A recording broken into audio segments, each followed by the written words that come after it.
Welcome to Good Burger Reviews, and today we are going to review a brand new 2025 movie, Helll House LLC Lineage. What's this have to do with me? I'm not from here. That one mistake has bonded so many of us for years. It's a blood bond.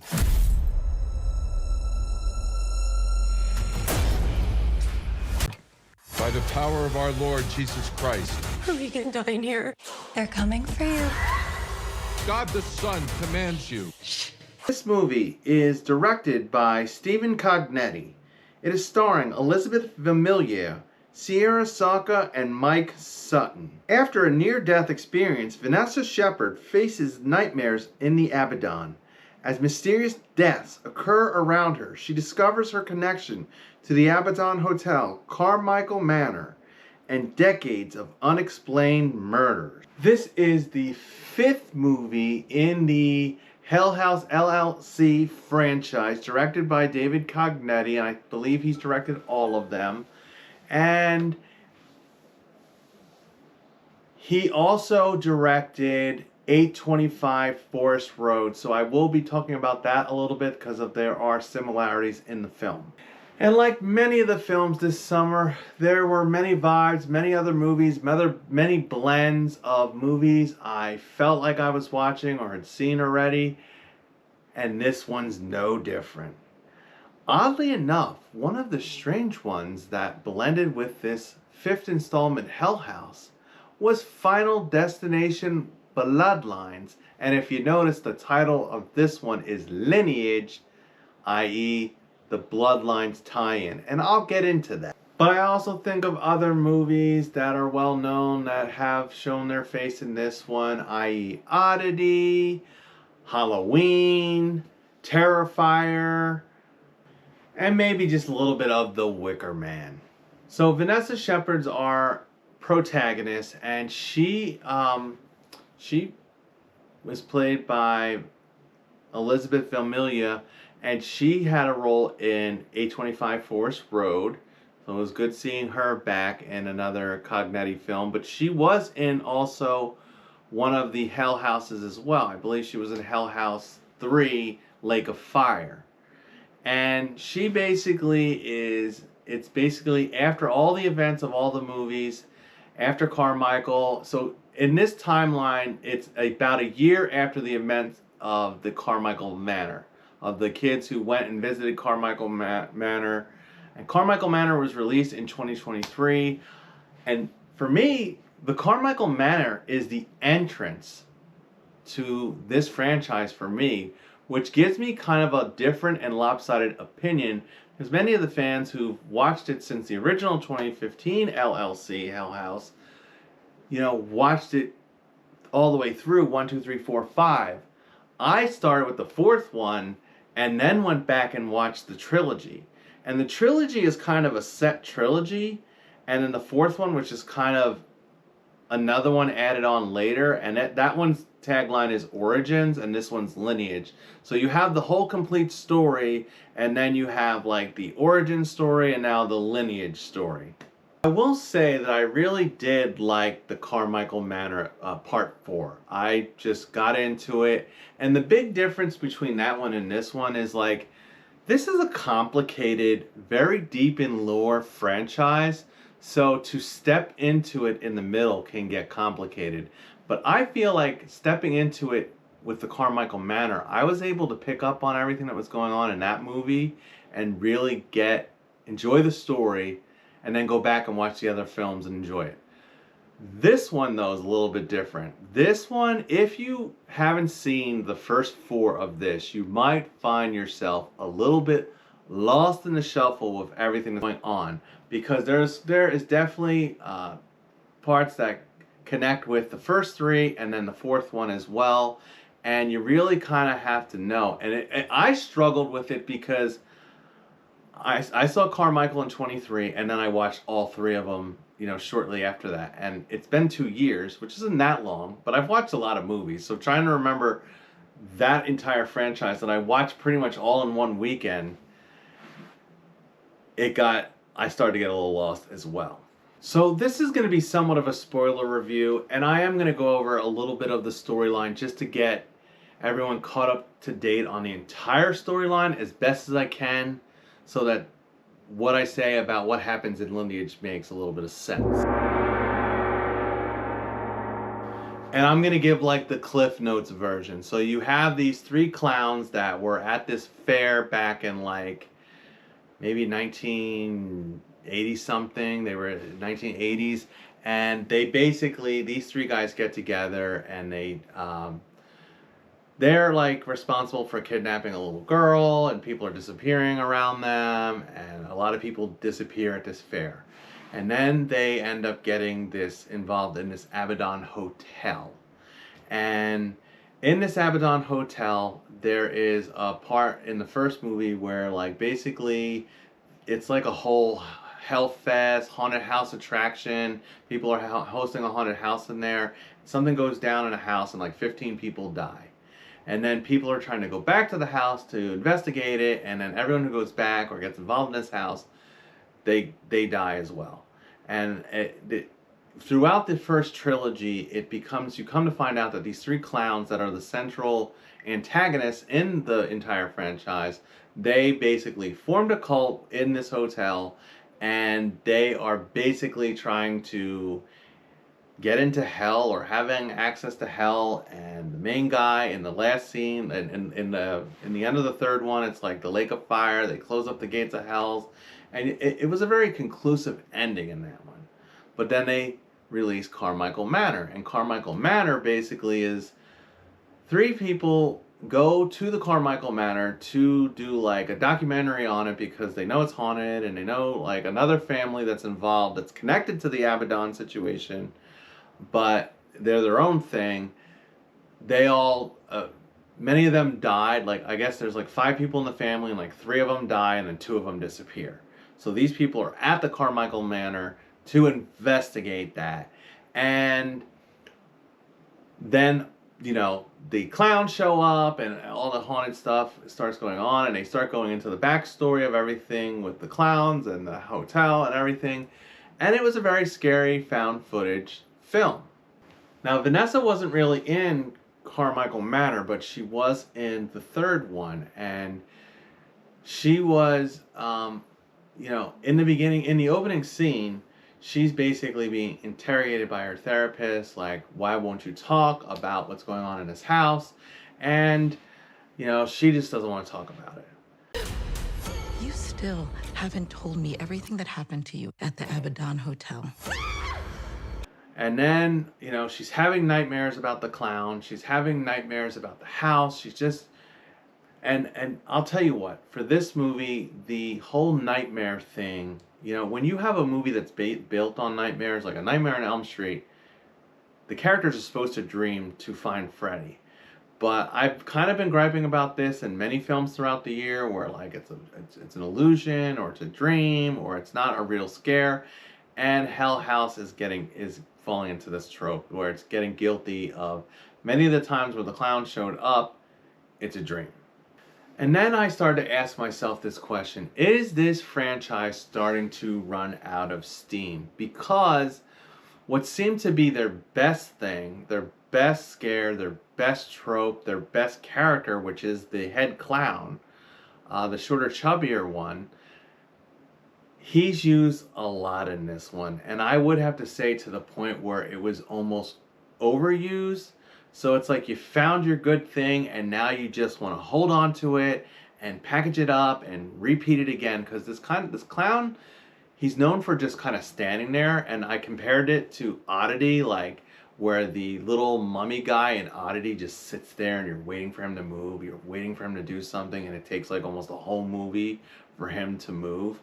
And I had noticed that, you know, similar with Helll House, like where you get to this clown, he's so still. And I thought, holy crap, the actors that play these clowns, like they really have to practice being super still, because they look fake for a minute. And then it's like, it's always, as soon as someone turns their head, the clown moves. The clown's in a different position like 10 seconds later. That's the big scare. So like in this one, they do it a lot. It happens like at least 10 times. And I think, okay, Maybe you need to flip-flop the scares a little bit, a little less scares, a little bit less of the same scare. Like, use the clown. That clown is scary. And if you're scared of clowns, you're definitely going to be scared of this clown. And a positive about this clown was he really is, like, when you look at him, he kind of looks like Art the Clown blended with Michael Myers. Like, there's a little bit of Michael Myers in his face. And it's like, he's scary. He's got a very blank face, a very creepy, haunting face. So, I mean, I get why they want to use this clown as their main antagonist. But this clown's got to do a little bit more than what it did in this one. So how is Final Destination Bloodlines connecting to Helll House LLC? Lineage. Well, it's the same theme with the Bloodlines. So apparently there was an accident where someone gets killed and there's 5 people in the car and there's a list. It literally, just like in Final Destination, a list of names, and everyone who's related to someone on this list is now in the path of the clown getting them. So it literally is like Death's design. Like, it's the clown's design. Like, the clown is going after specific people that are on this list that are connected to that car accident through a relative. And that's why I was just like, and it's random. So it did have a Final Destination-ish feel as well, because these people don't really know why they're being targeted. It takes, like, our main girl figures it out, but not everyone else is figuring it out before it's too late for them. So, you know, the clown will show up and, like, it'll be a lot of standing around, a lot of visions, and then, like, whoever's about to die will get this, like, red ball, like, set near them or something. It's like the trigger to the clown coming. So our final girl, Vanessa, she does okay. I feel like I liked her a little bit better in the third one, and in she was in A25 Forest Road. I liked her in that as well. I think this way, it's just the way this character is. She's so grief-struck and she's so depressed. She's so negative. She doesn't get along with anyone. And the whole thing pays off in this one scene. I just found this one scene extremely funny. She has this one friend.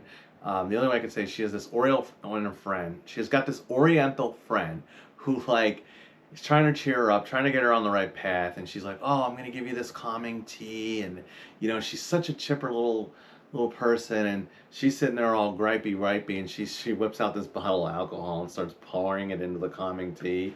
And the girl's like, oh, that's not how calming tea works. And she's like, don't judge me. And it was, like, extremely hysterical. Like, I started busting out laughing and people were, like, cracking up in this one scene throughout this whole movie. Because, like, the movie's kind of somber and the tone overall is just depressing and sad and scary. I mean, there are the scary parts too, but because our main character is so, like, just sad, there's not much room for comedy except for this one scene. And the Oriental girl kind of reminded me of the one girl in that movie, It Feeds, where, you know, the tone was a certain way, but when this character enters the scene, it's like a little bit lighter, a little bit more comedy.